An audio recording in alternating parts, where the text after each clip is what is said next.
Land pollution, ज़मीन की आलूदगी क्या होती है?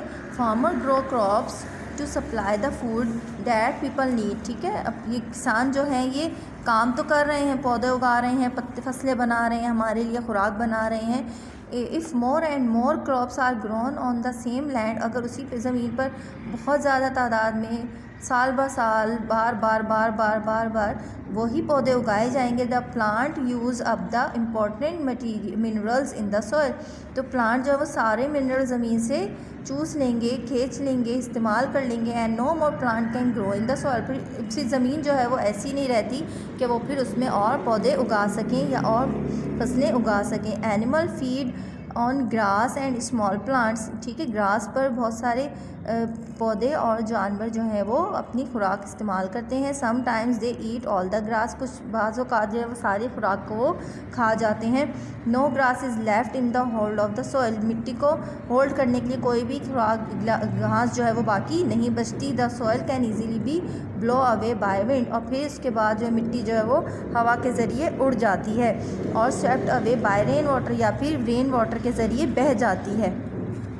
Farmer use chemicals called weed killers, farmer जो है जैसे ये केमिकल यूज़ कर रहे हैं, नहीं देखें ये इन्होंने कैन लटकाया हुआ अपने साथ और इसमें से ये स्प्रे कर रहे हैं ताकि कीड़े मकोड़े हमारी फसलों को ना लगें, लेकिन ये केमिकल जो है वो हार्मफुल है प्लांट्स के लिए। तो ये केमिकल हार्मफुल होने की वजह से ये क्रॉप्स को प्रोटेक्ट तो कर रहा है, लेकिन ये हमारी लैंड में पोल्यूशन पैदा कर रहा है। ठीक है, केमिकल जो है वो पोल्यूट कर रहे हैं। The chemical farmer use chemical called wet killers to get rid of unwanted plants called wets। ठीक है, जो गले सड़े पौधे हैं उनसे उनको आज़ाद करने के लिए ये उनको केमिकल लगा रहे हैं ताकि ये उनमें से साफ़ सुथरे पौधों में से ख़राब वाले पौधे जो हैं वो अलग हो जाएं। They also use chemicals called pesticides. ठीक है, पेस्टिसाइड्स के नाम से जो केमिकल है उसको यूज़ करते हैं टू प्रोटेक्ट द क्रॉप, ताकि इनकी फसलें जो हैं वो महफूज रह सकें फ्रॉम अनवांटेड इंसेक्ट्स, कीड़े मकोड़ों से। These chemicals are observe by plant, ये प्लांट जो इनको ऑब्जर्व कर लेते हैं। When people eat these plant, जब इंसान इन पौधों को खाते हैं, they also observe some of the chemicals, तो ज़ाहिर है उनमें भी कुछ ना कुछ केमिकल्स चले ही जाते होंगे। Contain in them and their health may be affected, तो इस तरह से इंसानों की जो है वो सेहत जो है वो उसको अफेक्ट करती है ये केमिकल्स। ठीक है, जब जो कुछ ऐसी सब्ज़ियां हैं जो डायरेक्ट इंसान खाता है बग़ैर पकाए, तो फिर वो इंसान को इफ़ेक्ट करती हैं। जब इनको हम पका लेते हैं फिर वो केमिकल्स तो कुछ हद तक जो है वो उसमें से ख़त्म हो जाते हैं, मर जाते हैं। नॉइज़ पोल्यूशन, शोर की आलूदगी जो है। Unwanted loud sounds can cause noise pollution, जो आवाज़ हमारे कानों को अच्छी नहीं लगती, हमें गैर ज़रूरी आवाज़ जो है वो नॉइज़ पोल्यूशन कहलाती है।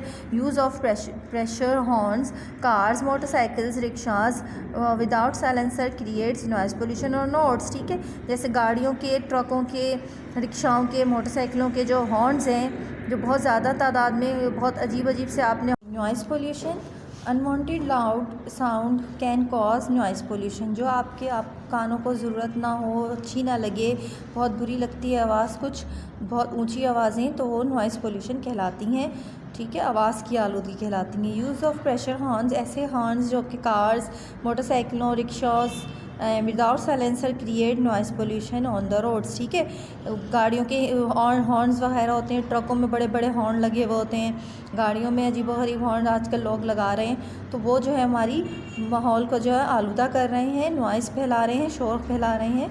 ठीक है, शोर की आलूदगी पैदा कर रहे हैं इसकी वजह से। और जो ऐसे गाड़ियाँ, मोटरसाइकिल्स जो हैं, रिक्शाज जो हैं जिनमें साइलेंसर यूज़ नहीं किया जाता, जिनमें से बहुत अजीब सी आवाज़ पैदा हो रही होती है, तो वो भी सड़कों पर नॉइज़ पोल्यूशन का बाइस बनती हैं। Pollution causes changes in weather. ठीक है, पोल्यूशन की वजह से मौसम में भी तब्दीली आती है।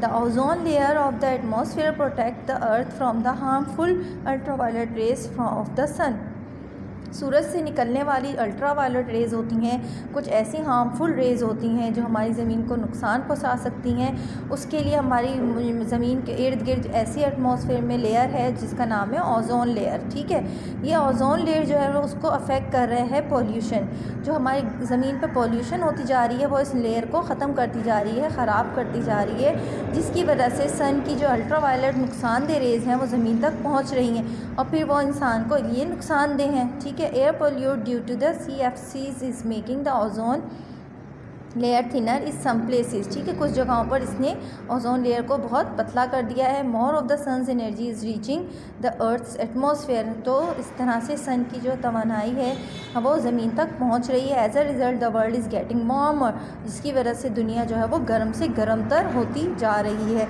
आप लोगों को वैसे ही इफेक्ट नज़र आ रहा होगा वेदर इफेक्ट में, जैसे जब गर्मी होती है तो बहुत शदीद गर्मी होती है, और जब सर्दी पड़ रही है तो ये भी इतनी शदीद हो रही है। ये सिर्फ इस वजह से हो रही है क्योंकि ये ओजोन लेयर जो है वो थिन होती जा रही है हमारी ज़मीन के गिर्द। The greenhouse effect, greenhouse का क्या इफ़ेक्ट होता है? Burning fuel such as oil, gas, coal और वुड, ये बर्निंग फ्यूल जैसे इनमें नाम लिया गया है, ऑयल, गैस, कोल वगैरह, जब इनको जलाया जाता है release carbon dioxide gas release करते हैं और एटमॉस्फेयर में। प्लांट्स यूज़ कार्बन डाइऑक्साइड, ये कार्बन डाइऑक्साइड जो है वो पौधे यूज़ कर लेते हैं।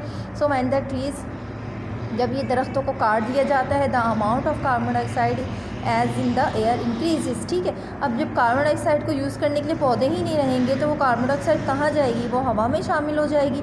It traps the heat from the sun and stop it from escaping into space, ठीक है। और फिर ये हवा में से सन की रोशनी को आने में ख़राबी पैदा करेगी, उसमें उसको रोकेगी। और keep the earth warm in this way, जिसकी वजह से हमारी ज़मीन जो है वो गर्म से गर्मतर होती जाएगी, और इसको कहते हैं ग्रीन हाउस इफ़ेक्ट, ठीक है।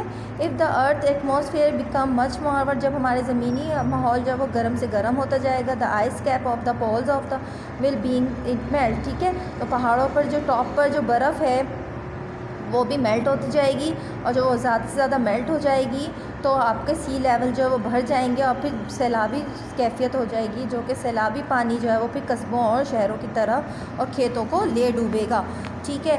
If the sea become warmer, जब समंदर के पानी जो गर्म होता जाएगा तो सी एनिमल्स भी इससे अफेक्ट होंगे। In other part of the world, और दूसरी तरफ ज़मीन का जो हिस्सा है या लैक ऑफ रेन, पानी की कमी हो जाएगी। Will make the land too dry, जो हमारी ज़मीन को या फिर देखें एक हिस्सा जो है वो उन्होंने एक तरफ से उसके उन्होंने आपको इफ़ेक्ट बताया है, ज़्यादा पानी होने की वजह से सैलाब की सूरत हाल हो जाएगी।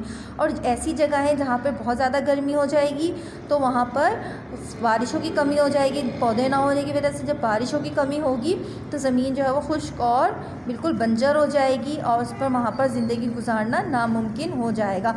Poisonous gases and chemicals from factories chimneys dissolve in rain water and fall acidic rain. अब ये जो है वो पानी में हवा में शामिल होगा, तो हवा से जब वो बारिश आएगी तो वो एसिडिक रेन होगी।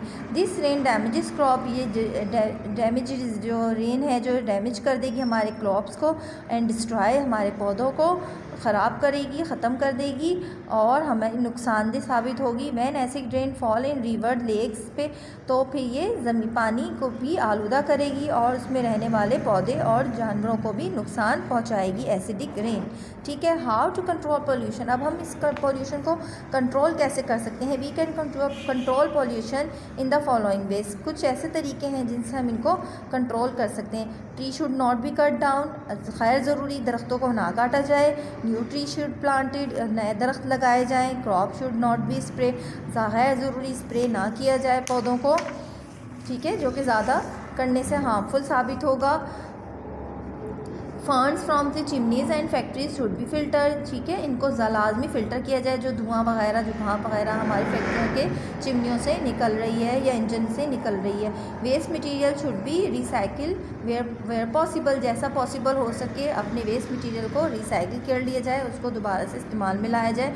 Untreated sewage should be dam in the river and the oceans, ठीक है, जो आपका गैर ज़रूरी मटेरियल है उसको सी या ओशन में इस्तेमाल कर लिया जाए। साइलेंसर्स मस्ट बी फिटेड, ऐसे साइलेंसर लगाए जाएं गाड़ियों मोटरसाइकिलों में जो कि आवाज़ की आलूदगी या नॉइज़ पोल्यूशन या शोर की आलूदगी जो वो पैदा ना करें।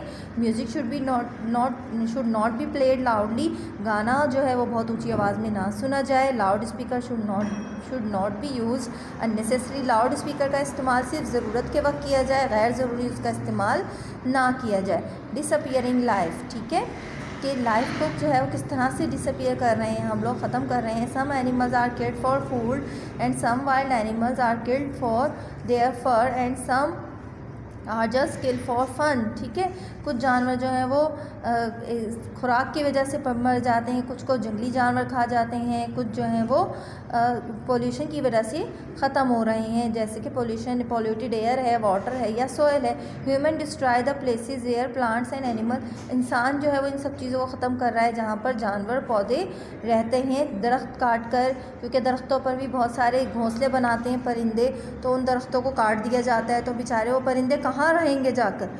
तो इसलिए दरख्तों को अननेसेसरी तौर पर ना काटा जाए, जो ये हमारी हवा को और हमारी एनवायरनमेंट को पोल्यूट कर रहा है, दरख्तों का ना होना। The plant die out and the animals have to find where else to live, ठीक है। प्लांट्स जो है वो मर रहे हैं और एनिमल्स को ज़िंदा रहने के लिए कोई जगह नहीं मिल रही। It is up to everyone, ये हम सब के लिए लाजिम है, to us to make sure that the wild plants and the animals with which we share the earth continue to flourish, हमारी खूबसूरती को जो ऐसे एनिमल्स और पौधे जो ख़राब कर रहे हैं, हम उनको जो है वो क्लीन अप कर दें। इस हमारी ज़मीनी आलूदगी से ऐसे वाइल्ड एनिमल जो जंगली जानवर हैं तो उनको हटा देना चाहिए। ऐसे पौधे जो कि नाखुशगवार हैं, जो कि और पौधों को बढ़ने नहीं देते और सारी मिट्टी और सॉइल को जो है वो सॉइल हमारी इसका पानी जो है वो पी लेते हैं, तो वो हमारी हवा को आलूदा कर रहे हैं। तो उसके लिए सब इंसानों को करना पड़ेगा इस काम को, ताकि इंसान जो है वो हमारे हवा की आलूदगी से बचा सकें, हमारे एनवायरनमेंट को नीट एंड क्लीन कर सकें और फिर हम एक नीट एंड क्लीन माहौल में ज़िंदा रह सकें। आई एम श्योर आप लोगों को इस चैप्टर की समझ आई होगी और पोल्यूशन के बारे में आप लोगों को बहुत सारी बातें पता चली होंगी। तो अपने ज़मीन को, अपने घरों को, अपने एनवायरनमेंट को पोल्यूटेड होने से बचाइए। Thank you students.